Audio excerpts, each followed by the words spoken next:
Hey, welcome back. This is a follow-up video to my original one where I highlighted the science behind my thoughts of what I consider to be excessive recommendations for carbohydrate intakes for endurance athletes and namely runners. And when I put that video out, I got a bunch of questions and I saw that there was kind of some confusion around what are we talking about when we're looking at recommendations for carbohydrate intakes?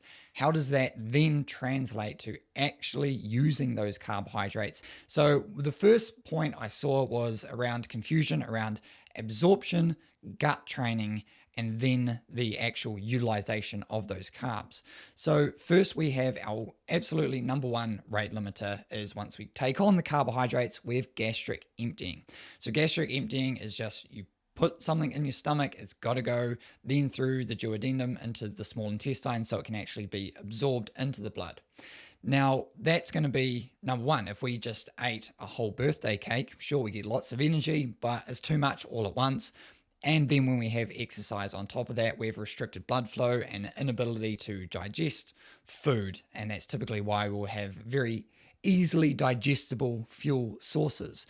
But the number one thing here when we're thinking about carbohydrate intake is there are some regulatory mechanisms that stop us being able to absorb really large amounts of carbohydrate. In this graph here, we have the gastric emptying rate of carbohydrate and fluid, so that being water. As we increase the concentration of the amount of carbohydrate we have within our supplement or within our drink, we are going to reduce the amount of fluid we can take on or at least transfer from our stomach into our small intestines. So we want to have around 8 to 10% concentration, so that would be 8 to 10 grams per 100 mils, so that we can empty that into the small intestines in order to avoid any osmolarity issues. So that's number one. If we start to take on lots and lots of carbohydrate with not a lot of water, we're going to encounter some gastro issues. First off, as a whole, there might just be too much in our stomach and we have to reduce the rate at which we release some of that food and fluid, and then it is an osmolarity issue within the small intestine. So I don't know how much you remember of osmosis from school, but fluid will travel down a concentration gradient to try and even those concentrations to make it isotonic. You've probably heard isotonic sports drink, right, with something like the Powerade, Gatorade, where they're trying to match the concentration of carbohydrate and salts like potassium, sodium, so that when it gets to the small intestines, it's easily absorbed in the blood. Otherwise, if we end up with a hypertonic solution, which is high concentration of salts or carbohydrate in the gut, we'll start to pull some of that water in. And if our concentration is too low in terms of a hypertonic solution, we might not have a high enough concentration to elicit or induce the transfer of our monosaccharides. So that would be like our fructose or glucose and water and salts into the bloodstream, where we can then transport them to where they need to go.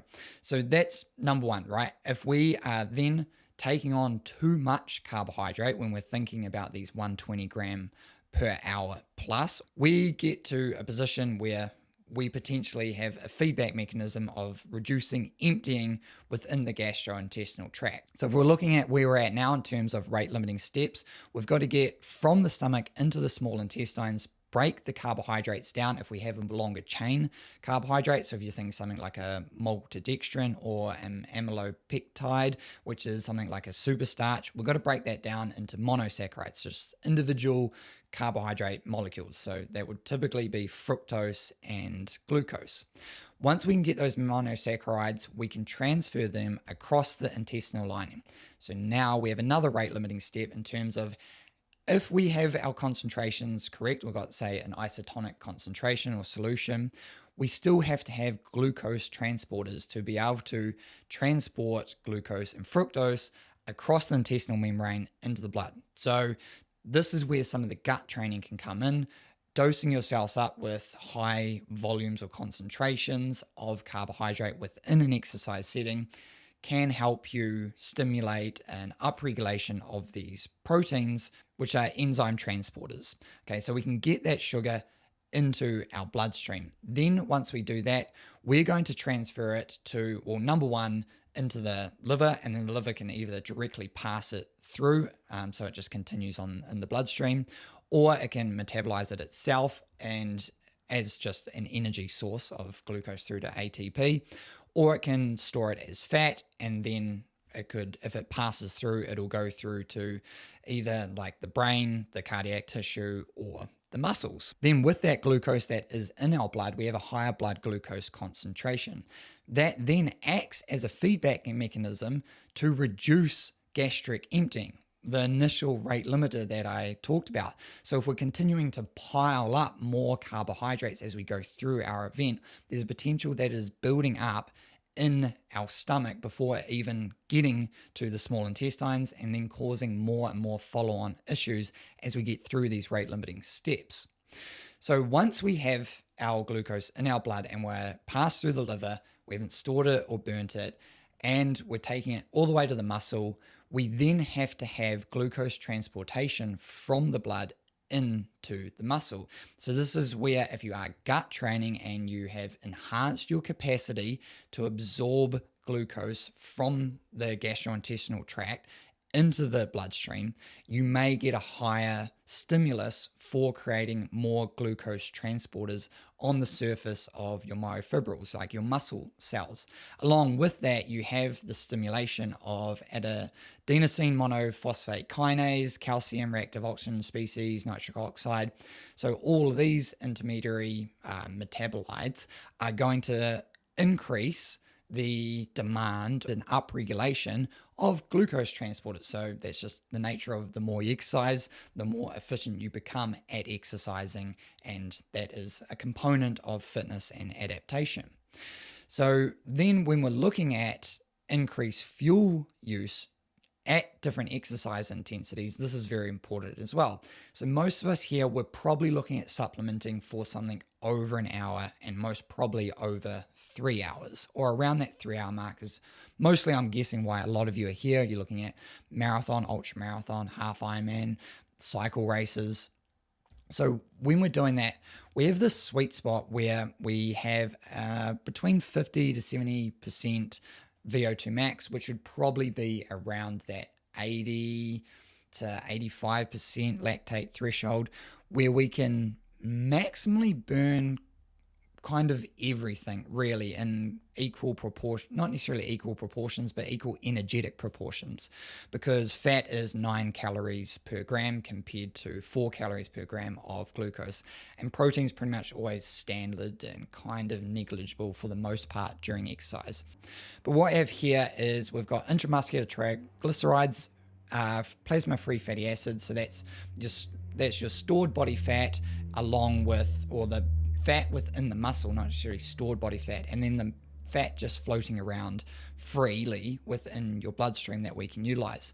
The red is plasma glucose, and then the muscle glycogen is in purple. So muscle glycogen, as we increase our exercise intensities up towards near maximal, we significantly reduce our capacity to be able to burn fat as a fuel, just because of the rate at which we require that energy to, exert ourselves is greater than what fat is able to produce, which I'll get into. But muscle glycogen also enhances. So what we see here is fat we can't really manipulate in terms of supplementation, and we don't have to worry about it running out like we do with muscle glycogen. So what we want to do is, through these carbohydrate supplementation mechanisms or protocols, we want to enhance our ability to use plasma glucose so we can reduce muscle glycogen. If we use too much muscle glycogen early in our race, then we have to reduce our energetic output, because muscle glycogen isn't able to provide that extra little bit that it was previously providing. And this is why pacing is really important, and getting the right percentage output for your race for the duration or distance, so that you're not rapidly using muscle glycogen. And it's also why we're in this position of people saying, well, why don't you just take more carbohydrates on, like exogenous, so external carbohydrates during your exercise, so that you can just preserve more muscle glycogen. Now, the problem here is a couple of things. One, we've got relative intensity and absolute intensity. So always, we need to look at relative between individuals, because when we think about professional athletes and Kipchoge in this example, his marathon is, his slowest marathon, excluding the Olympics, right, is like 2 hours and 5 minutes. The average marathon peak bell curve is around 4 hours. That's twice the duration. So we're looking at completely different relative intensities, and even at the same relative intensity, so 90% VO2 max, we have really fast running that requires really high amounts of energy. Whereas 90% of like your recreational runner is slow, right? Slow running and has a low overall energetic output. So when they're both running at 90%, yes, relatively exactly the same, but absolute energy is still quite different. So there's some argument that the professional, even though you can do a like versus like comparison of the intensity they're operating at, it still probably has a higher requirement for carbohydrate just because their absolute energy, the sheer amount of energy required for the outputs that they are able to sustain, so like 3-minute Ks or 5-minute mile versus a like 8-minute K or like a 12-minute mile, it's just drastically different. So what we have here in the initial study that I referenced in my first video by Tim Podlikar was that we still don't know if this is actually a significant finding or not, that there is a significant difference between a professional who can do higher absolute work rates, so like a cyclist could do 350 watts for hours on end, whereas, at say 70% of their VO2 max, whereas a recreational cyclist would be doing 250 watts. That's, for the same 70% for 3 hours, that's significantly different work rates. It's just way less energy burning, or like power is energy over time. So it's just way less over that 3 hours. So nothing necessarily suggests that there's a relationship, but some people say there is, some people say there isn't. There has to be some kind of component in there. I'm just not exactly sure what it is. So then when we look more into supplementation of carbohydrate with the percentage of fuels used, this is something where I think there is another level of confusion, is that as we increase our carbohydrate above 90 grams, we start significantly reducing the amount of fat oxidation. So that's like the checkered squares here, is if we're using similar energetic output. So let's just say we're running at marathon pace across the placebo, the 80 grams an hour, 90 grams, 100 grams an hour. There's a significant reduction in fat oxidation compared to 90 grams and 80 grams. But even what's quite interesting, 90 grams in this particular study has enhanced fat oxidation and reduced muscle glycogen oxidation, liver glycogen oxidation. So there's stores of carbohydrate or glucose in the muscle and a little bit in the liver, is more or less the same. What's interesting is it is reduced in the 100 grams because I'm guessing you just are passing more of the glucose absorbed at the intestines on the first pass through the liver onto the bloodstream, so it reduces liver-based hepatic glycolysis. The exogenous oxidation is, and this is what I'll get into, is more or less kind of, it makes up some of it, but what's interesting is you're using more muscle glycogen when you take on more carbohydrates because you're enhancing the need for burning carbohydrate as a fuel source because it's available. So like if you're doing a fasted run, or the placebo in this example is using way more fat because carbohydrate isn't readily available, so the body's going to act to preserve that glycogen, unknowing how long or intense this exercise bout is going to be. Whereas when it's supplemented, high blood glucose concentrations, then there is slightly a need to avoid blood glucose toxicity to oxidize the fuel. And there's exercise, so there is exercise mediated of those glucose transporters so that you can get, more of this glucose in to fuel exercise. And similarly, when this is one of the diagrams I went over in the initial video, was we have total carbohydrate oxidation rates. They increase when you take on more carbohydrates. This is 120 grams versus 90 grams. You're like, okay, that's great. But when we look at the endogenous carbohydrate oxidation rates, no significant change. The graphs are pretty much stacked. So you're not preserving muscle glycogen, right? Which is similar to what these guys had shown, that around 100 grams, you're actually using a bit more. And then fat oxidation rates are significantly lower. So I haven't seen anything to suggest that taking on these really high carbohydrate intakes has allowed for an overall increased energetic output at a similar intensity. So some people are saying like, oh, well, now I can bike at 350 watts, whereas before it was 340 watts, or I can run at a 6-minute mile when before it was a 6:10, and I can do that for longer. All I can see is that intensity will still increase relatively. So whether that's 6-10-minute mile to a 6-minute mile, and that is a 3% increase in intensity, that still correlates to increased intensity. And from what I'd showed before, the increased utilization of the carbohydrate sources, potentially a reduction then in fat oxidation, which, without supplementation, would inevitably lead you to hitting the wall or a reduced glycogen concentration. So we can see when supplementing high or normal high, I guess, like 90 grams used to be like quite high of a recommendation. And I would always kind of say like 60, 70, 60, around 3 joules an hour is more than enough. You're not really preserving any glycogen. And this has been shown time and time again. And then we even come to oxidation efficiency. So of all this carbohydrate that we take on, when we go above 90 grams, we're looking at, and in this study in particular, where they went 120 to 90, it was an 86% oxidation rate of the carbohydrates taken on at 90 grams compared to 76%. And this is a really good article that Dr. Dan Plews wrote. And he said, this is a quote from the article, the extra carbohydrates probably just accumulates in the gut.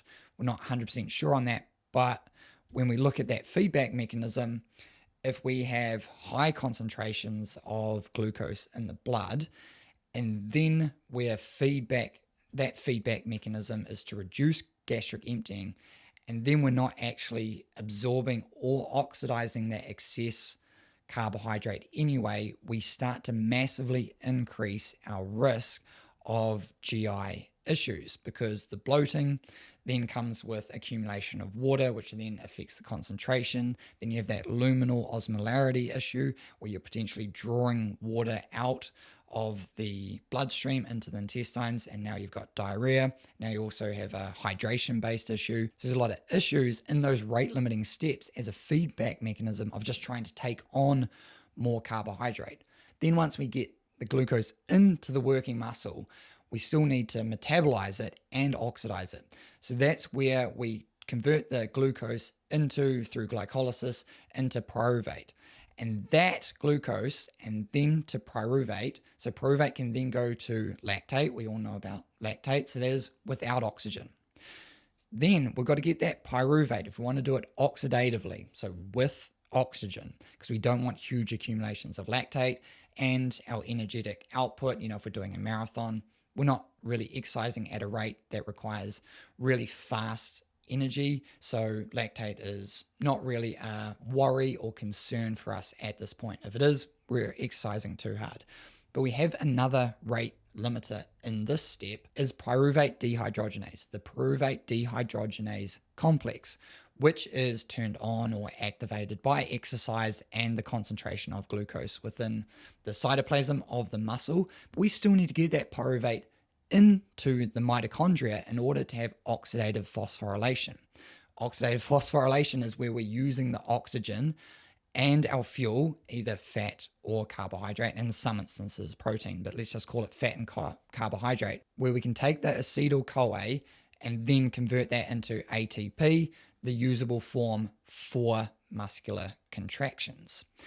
Now, this is where, again, an elite athlete versus a recreational athlete is going to have another advantage within this rate limiting step.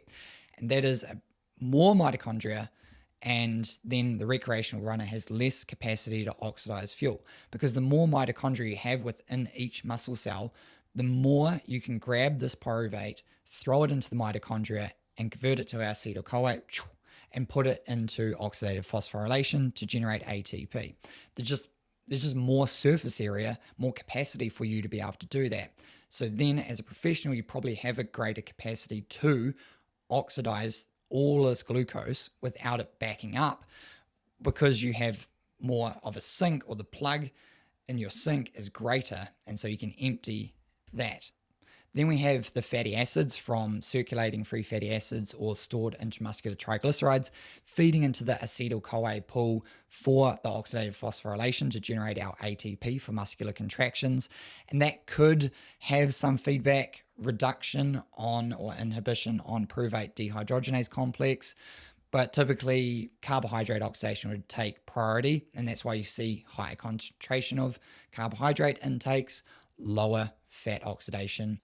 So, I mean, what does this all mean? Like, from the person who said I didn't make a conclusion on the last one, from all this, I just can't see any evidence to recommend more than 90 grams of carbohydrate per hour, especially for your recreational athlete, because there's all of these rate limiting steps that in a professional athlete, they have more capacity at each one of those rate limiting steps to potentially justify trialing in the first instance greater than 90 grams. But for your recreational athlete, it doesn't, in my mind, make any sense to recommend greater than 90 grams. And then when we're coming to relative intensities as well, we're not operating at the same outputs across the same durations or distances than a professional. A 2-hour and 10 marathon runner is very, very different to a 4-hour runner. So across all these rate limiting steps, I just can't make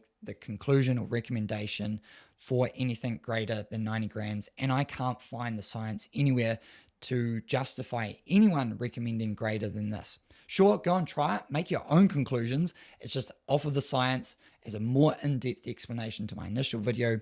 That's where we stand. Hope that helps. I'll see you on the next one.